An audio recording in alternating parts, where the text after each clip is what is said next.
What's up, my brothers? Welcome back to the Victory Frame Coach Podcast. I'm your host, Erasmo Soto, the Victory Frame Coach, and I'm here to talk to you guys about emotions today. That's right, man, emotions. So check this out. We've been talking about the universal truth for how life works. And just to quickly review once again, I'm going to do a few more times because I think we've got a few more places to get through. With the universal truth, I want you guys to know that circumstances, the events that occur in our lives, including our past and other people, are completely neutral. They have no type of bias or feelings towards you. They will trigger a thought, though, and that thought will then create an emotion, which is what we're going to talk about today. And our emotions drive our actions. Now, our actions will then determine our results.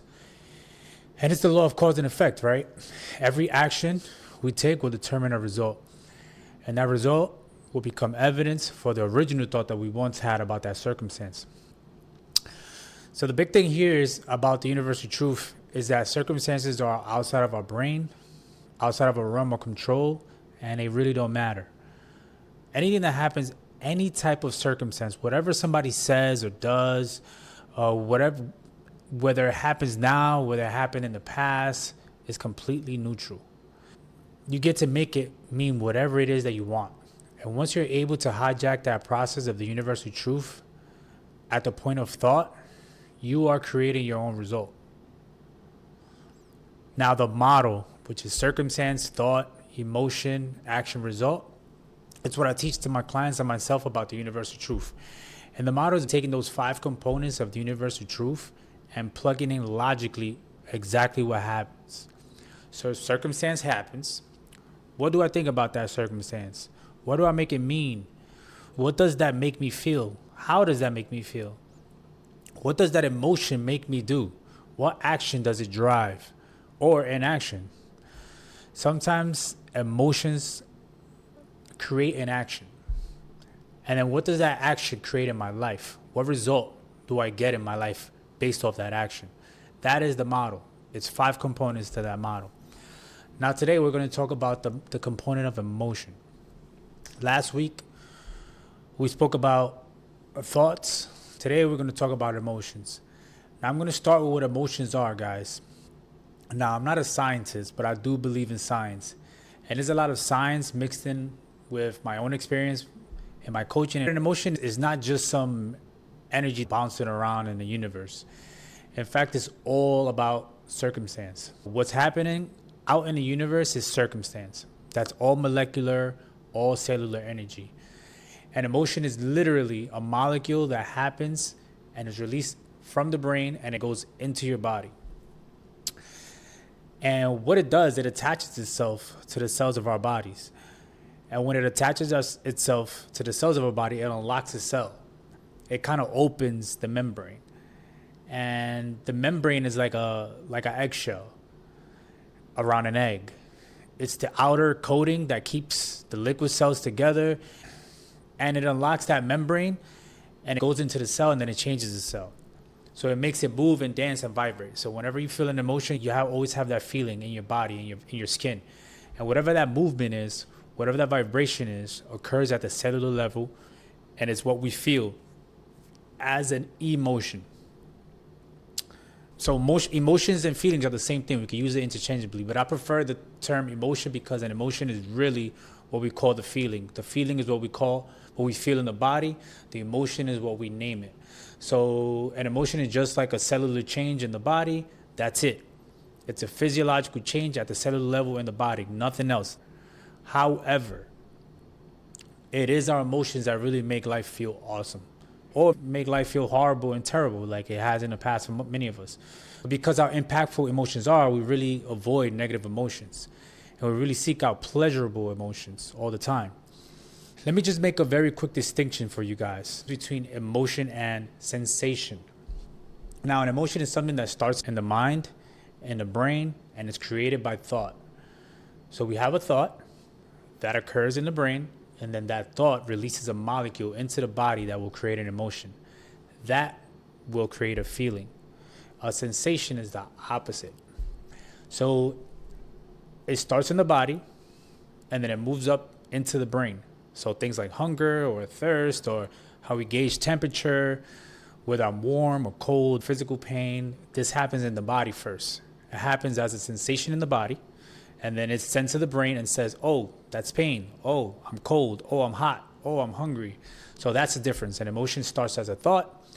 It's a thought that we have, and then it turns into a feeling. Now, emotions are nothing to be afraid of. In fact, emotion really, as I mentioned before, they're just physiological changes that occurs at the cellular level. And if you're trying to explain an emotion to a non-sentient being, if we had an alien come down from space and say, hey, you humans, how are you so emotionally driven? Can you tell me what it feels like to be angry? Can you tell me what it feels like to have fear? Can you tell me what it feels like to experience joy or happiness? If you really took the time to go into your body and think about these things and feel these emotions and then explain to them, you'll realize that all you're really talking about is vibrations in the body. Maybe some differences of temperature, maybe you get some tensenesses, maybe you get some shallowness of breath.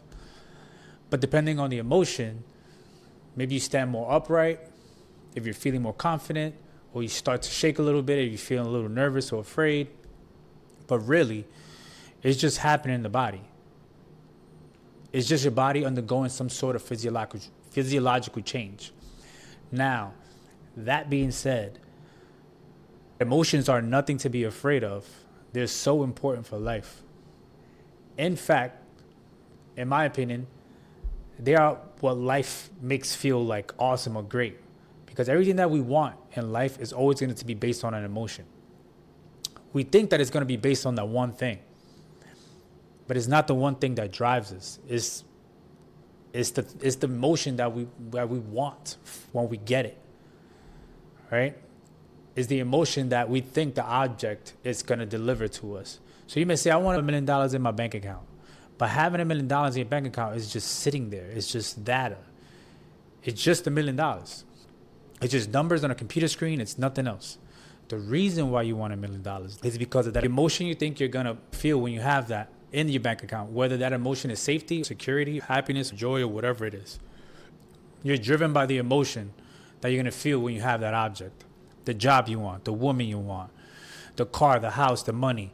Like I said, the experience even. So it's our emotions that drive our actions. And it's our emotions that create our life. Now, you guys understand that there's going to be some kind of movement to say, well, I only want to experience positive emotions. And I just want to feel happy all the time. And I just want to feel confident all the time. I just want to feel love and joy and peace all the time. And I'm telling you guys that this would be a huge mistake. Anytime we only feel one thing or even a few positive things all the time, it does us a disservice in life because, again, let's talk about what emotion is, right? An emotion is a molecule. It is something that's in our body that changes our body at the cellular level. So we're bombarding ourselves with the same few emotions over and over and over again. Our cells are going to build up some resistance to that molecule. It's kind of like any other drug, right? You take too much of something, and eventually it's going to build some resistance to it, you know? And when you build up a resistance to that drug, you're going to need more of it for that drug to feel less sensitivity to it. So when we have that constant happiness or constant confidence or constant joy, then all we're doing is bombarding ourselves with the same molecule over and over and over again and building up that resistance to it so that we don't feel that emotion anymore. And it becomes our new state of normal. The other problem with always having positive emotions is that no contrast with negative emotions will be the reason why we want. The other reason why you don't want to feel the same emotion over and over again is because there's no contrast to negative emotion, right? If you always feel happy, you're always going to want to feel more and more happy, and it's not going to happen. You got to have a contrast. You got to feel a little bit of sadness in order to see the duality that comes with the human experience, in order to feel that emotion even better. Take the positive to the negative, go with the bad. And so we're not just going to, we don't need to experience the positivity of life all the time. We got to experience some negative so that we can really enjoy the positive. We also want to make sure that we're balancing ourselves. We're creating that homeostasis in our body, that balance. so that we're getting that full range of molecules that will change our cells and that will make our cells dance and vibrate at the cellular level. Emotion, right? And I think that's so important. Most people actually don't understand this. And so what happens is they do several different ways to get around these negative emotions, right? They say negative emotions feel bad. I don't want to feel them. I just want to avoid them. So another thing that they do is they smoke weed, they drink, they go out, they date different people, and then they see the results in their life. And when you avoid emotions, what you end up doing is finding an external source, like I said, external pleasure to push into your brain, into your body, so that you can avoid the feeling and the negative emotion. We call that a false pleasure. And later in our later episode, I'm going to show you that it's called buffering. And I'm going to do a whole podcast on buffering because there's specific ways that a lot of humans, especially men, buffer. But we typically find an external source, an external source of pleasure to avoid that negative emotion. Now, as men specifically, we often are taught to do one or two other things. We can avoid emotions, but we're also taught to resist emotions. We're taught that men aren't emotional, that emotions are for women, that men aren't supposed to feel their emotions, that men are supposed to be stoic, always act like a man, stand up straight, don't let your emotions bother you, think logically, think stoically, so on and so forth. And when you do that, you're resisting your humanity, my brother. Guys, and this is a lie that has been taught into our entire gender, our entire male sex, our entire male species, that we should not feel emotions. It's a huge mistake. We can't not feel emotions, bros. We can't not feel emotions. What we end up doing is resisting emotions. And by resisting emotions, we're doing ourselves so much harm, in my opinion. I used to do this all the time. The resistance of emotion actually turns into anxiety. Anxiety is an emotional derivative. It's not a true emotion. What it is the feeling that you get when we're resisting the molecule, resisting that emotion. And anxiety is a major cause of physiological problems, including cancer. I mean, there's so many problems that come with anxiety. And it's all from resisting emotions. I, for myself, used to suffer from anxiety itself. So never resist emotions, bros. But it's something that we're taught to do specifically as men. And I know a lot of women resist their emotions as well, but men are kind of like, to be like a man, you have to resist your emotions. It's a mistake, guys. It's a huge mistake. So I need you to forget that. That is a huge lie. Now, the other thing that we're taught also, we're taught to avoid, we're taught to resist, but we're also taught to react to emotions. If you want to get an emotion out, if you really want to have it processed through your body, you need to react to it. When you get angry, it's okay to throw a plate. If you get angry, it's okay to punch a pillow. If you get sad, it's okay to cry in your own room. Just let it out. Have a good cry, they say. This is also a mistake. This is also not true. When you react to an emotion, when you do these kind of things, you're not actually processing the emotion. You're not actually allowing that chemical to do its work. You're not actually allowing that molecule to go in and work through your body. What you're doing is becoming the actual vibration. You're becoming the emotion itself, and it's showing as a great display what an emotion is that you're going through. We see it in a lot of men when they react. We call them crazy or feminine. You don't have to show your emotion to process it. You never actually have to show your emotion to process it. Now, that doesn't mean to resist it. We don't resist emotions. Resisting emotion is not a good thing. But you don't ever need to put your emotion on full display by reacting to it for everybody else to see. So the three major things that we do with emotions that we want to not do with emotions is react to them, avoid them, and resist them.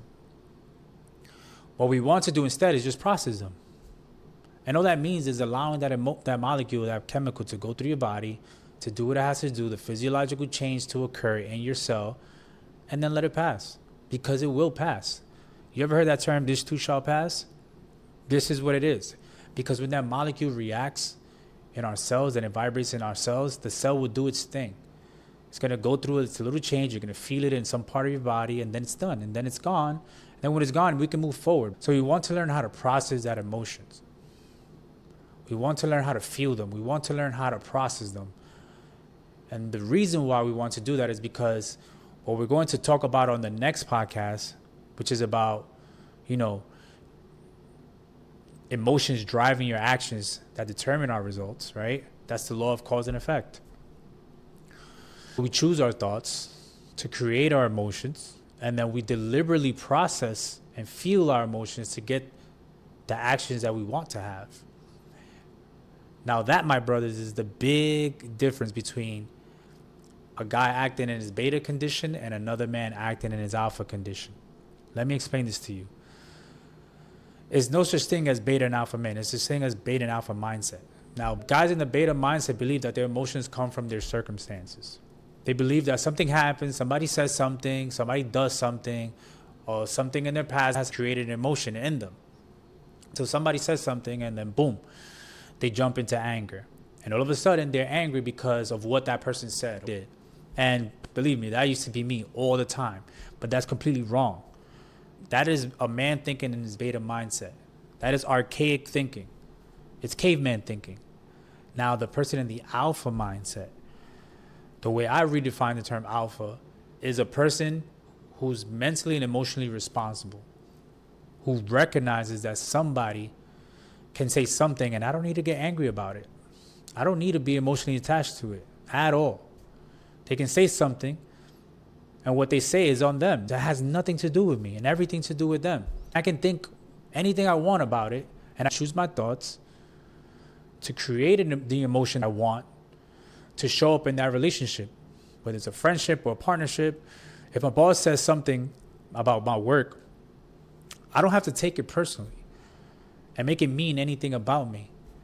I can choose to think the way I want to go about it, create the emotion that will drive the appropriate action that is going to give me the result that I want in my life. That is the person in the alpha mindset.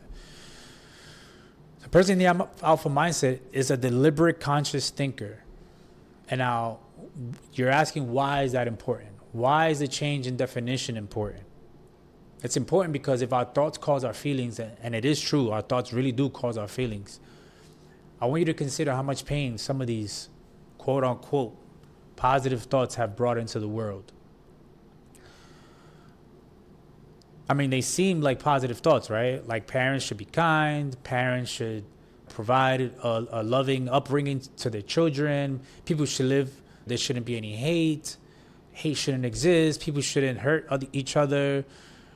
Guys, I mean, most people, including my clients, because they want to have a true connection with beautiful women, they come from a past of abuse, pain, emotional neglect, or even emotional abandonment. So they have these thoughts. Parents should be kind. Parents should provide a loving upbringing. People shouldn't hurt each other. You know, girls shouldn't be acting this way. It's created in their minds an idea that there's something wrong with them. There should be no abuse. There should be no hate. There should be no pain. And let's just take that last thought. There should be no abuse, right? There should be no pain. There should be no abuse. There is abuse. There has always been abuse. Most of us committed some type of abuse in our lives as adults. And there will always be abuse. And in fact, when you don't accept the fact that there's always going to be abuse, it's always going to keep them in a victim mentality. And victim mentality is not accepting that this is a fact. There are people out there that are really trying to hurt other people, right? But it has nothing to do with you and everything to do with them. Now, accepting this is what gives us truth instead of going from the fact that there is abuse, hiding it in shame and guilt. It is because it's more easily discussed and understood. But when we're under the false impression that resisting abuse and attempting to eliminate it somehow to control our circumstances, which we know we can't control, it is somehow working to remove it to the human experience altogether. But that's not how life works, my brothers. That hasn't worked ever. People have tried. It has never worked. It's never going to work. Human abuse will always exist. So what do we do about it? If we can't control our circumstances, and we know we can't control our circumstances, what do we do? Emotional abuse, physical abuse, and sexual abuse are actually more a norm than you might think you might have imagined. Now, many of the people that I talk to, my prospects and my clients, make this abuse mean that there is something terrible, that there's something so wrong with them that they're unable to move forward with whatever it is that they got to do, that they're unable to have a real connection with other people, and specifically with beautiful women, like a truly intimate connection. Even the ones that are in relationships right now, they're filled with hate towards their abusers and shame towards themselves. Resisting negative emotions perpetuates the negative instead of allowing for the balance and the healing, instead of allowing for those emotions to be processed. They've been taught in their heads that they need to be resisted. Now, accepting the negative is nothing like condoning it. I'm not trying to say it's condoning it. That's important for you to know. What it does is bringing the negative out into the light of day. So many of my clients have never spoken about abuse because it isn't supposed to be happening. But it is happening in so many families around the world, and especially for men. Like, I know that for men for sure. It's hard to ask for help. It's hard for them to ask for help. If you've been abused as a kid, then you're already under the belief that you can't trust people, that you can't trust adults. So having that mindset of not having been able to talk about it, I'm not going to bring it out there. It's just that's just resisting right there in itself. But what if we all knew and we talked about that abuse happens and it is part of the human experience and it's all out in the open? I think we would understand it more. There will be no shame to compound the suffering around it. Now, this implies that all things negative and all things human, not just abuse, but all things neglect, abandonment, humans are a terrible mess. We're a terrible mess half of the time. It doesn't hold true in our lives, but we spend a lot of time pretending it is. Right? We spend a lot of time hiding and resisting that part of us that is dark, that is shameful, that we don't want to talk about, even to our best friends and our family members. And this pulls us away from consciousness, from our inner alpha mindset. If our effort is to be happy all the time, we stay away from the discomfort that can help us evolve and make our dreams come true. Think about fear. Think about fear being rejected by a beautiful woman. If we say, oh, I can't be rejected, I just need to be happy. I don't want to feel that fear. I don't want to feel that discomfort. We're literally preventing ourselves from the opportunity of true intimacy. We're failing, and we're failing ahead of time. What we want to do instead is be willing to fail. We want to be willing to fail immensely and epically and try to use courage. Feel the fear, but use courage to overcome the fear. When we accept that emotional balance, that our emotions are human, 50% of the time, we're going to have some sort of negative vibration, some sort of uncomfortable vibration occurring in the cellular level. And that is the normal human experience, my brothers. Now, how do we put together, how do we reconcile having a life that we're responsible for what we think and feel while also embracing the half of our life that's going to be hard and painful? How do we unleash our alpha mindset? How do we become men of alpha mindsets, using our cognitive and emotional ability to feel positive emotion half the time and negative emotion the other half of the time? Guys, we do this consciously and deliberately. We get to choose our emotions by what we think. What this doesn't mean is that we should be happy all the time. It doesn't mean that we should be sad all the time. It doesn't mean that we should be selecting happiness and confidence and love all the time. See, the people that I speak to, my clients, when they know that they have control over their thoughts and emotions, they start to feel guilty for not being happy. It's like, oh, well, if I can choose what to think, then I just want to choose to be happy all the time. Why would I ever choose something negative? Now, to me, the truth is, that is not the goal. That is the misunderstanding. That is the illusion.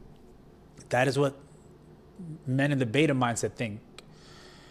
And they try to control the circumstances so that he can be happy all the time because he thinks that the circumstance is creating his emotions. So he's out here trying to run around and manipulate people and lie and cheat and manipulate circumstances and try to create happiness all the time. The man that thinks in the alpha mindset knows that's not the case. The goal is not 100% happiness. The goal is 100% humanness. to live the human experience, as well as we can know that it includes a lot of contrast on purpose. So we need to choose our humanness over our happiness to have more peace. When someone dies, and people will, our loved ones, we want to feel grief, even though we know death is part of the human experience. When somebody abuses us, we want to feel angry, even though we know abuse is part of the human experience. When we lose, we want to feel disappointed, even though we know that this feeling is optional based on the ways that we think. We want to feel horrified when the negative things happened, not because it shouldn't be part of our experience, but because it's part of our experience. You see, guys, I believe we're giving emotions to feel and experience as we journey on this planet. This is our gift, but truly our gift. Like, we want and need the negative ones. We want to feel the range of emotions based on what's happening around the world and what we choose to think about it. And once you accept this, I think you can live a life more consciously. And when you live your life more consciously, you start to take ownership, deciding what you want to think, to create how you want to feel in order to determine the actions that are going to drive and create the results in your life. A lot of times, in order to create the actions that we want, we have to feel uncomfortable emotions. When we take the actions that we want and get the results that we're looking for, it's not always through excitement and joy and happiness. Sometimes we really have to go through fear, purposely. The fear of rejection. Sometimes we have to go through the fear of boredom, of constantly doing the same thing so that we can get to the goal we're looking for. If you want to run a mile in under 6 minutes, you have to go out there and run a lot of miles and go through that. That's not always going to be comfortable. And we got to feel the negative stuff to drive actions, to get the results we're looking for. Guys, that's what I got for you today on emotions. To me, emotions is a big one. Hopefully you could get through this podcast. Next week, we're going to talk about actions. We're going to talk about how emotions will drive the actions that we want in our lives. And actions is also a big one, because the actions are now getting into behavior. We get into manifestation. In the last 2 episodes, we talked about our mindset and our emotions, what we think and what we feel. And that's all in our mind and in our body. But next week, we're going to talk about behavior. And we're going to start getting into law of cause and effect. So I look forward to you joining me next week. It's going to be an amazing episode, just like this episode. And as always, guys, until I see you, live in your victory.